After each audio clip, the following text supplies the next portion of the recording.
আসসালামু আলাইকুম সম্মানিত ইউজার, আশা করি প্রত্যেকেই অনেক ভালো আছেন। বরাবরের মতো আবারও হাজির হয়ে গেলাম গোল্ড মার্কেটের নতুন একটি আপডেট নিয়ে। আজকেও ঠিক আগের মতো সোনার বাজার স্থিতিশীল অবস্থা বিরাজমান। অনেকের প্রশ্ন, তাহলে কি সামনে সোনার দাম কমতে যাচ্ছে কিনা? যারা গহনা কিনতে চাচ্ছেন, আসলে কবে তাহলে গহনা কেনা উচিত হবে? বন্ধুরা, এ নিয়ে থাকছে খুবই গুরুত্বপূর্ণ তথ্য আজকের ভিডিওতে, কেননা বেশ কয়েকদিন থেকে সোনার বাজার স্থিতিশীল অবস্থা বিরাজমান। সামনে হঠাৎ করে সোনার বাজারে কি হতে যাচ্ছে এ নিয়ে খুবই গুরুত্বপূর্ণ তথ্য জানতে পারবেন।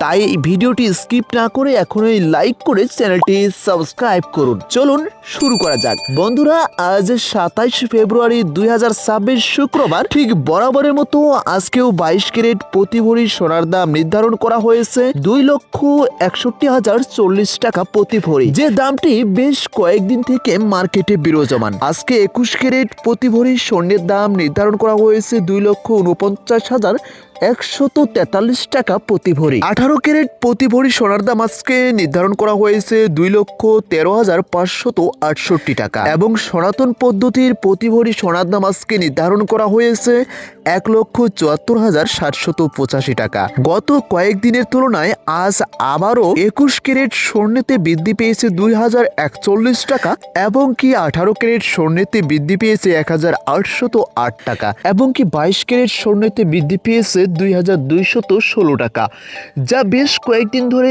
এই দামটি মার্কেটে বিরাজমান। অনেকের প্রশ্ন, এই স্থিতিশীল বাজারে যারা গহনা ক্রয় বিক্রয় করতে চাচ্ছেন, এখনই উপযুক্ত সময় হবে কিনা? সম্মানিত ইউজার্স, অবশ্যই জেনে থাকবেন বেশ কয়েকদিন থেকেই সোনার মার্কেট স্থিতিশীল অবস্থায় বিরাজমান, অর্থাৎ সামনে মার্কেটের পরিবর্তন আসলে অবশ্যই সোনার দাম বৃদ্ধি করা হবে, এটা প্রত্যেকেই শিওর হয়ে থাকতে পারেন।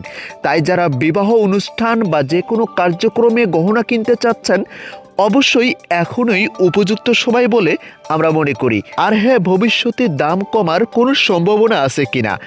আন্তর্জাতিক বাজার পরিস্থিতি এবং কি বিশ্লেষকদের মতে 2026 সাল জুড়ে স্বর্ণের বাজার কিছুটা চড়া থাকার সম্ভাবনা রয়েছে।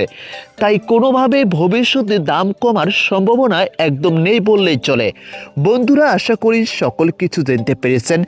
সর্বশেষ আপডেট এবং কি আপনি কোন জেলা থেকে ভিডিওটি দেখছেন, আপনার মহামূল্যবান মন্তব্যটি কমেন্টস করুন। আজকের মতো এখানেই বিদায় নিচ্ছি, ধন্যবাদ।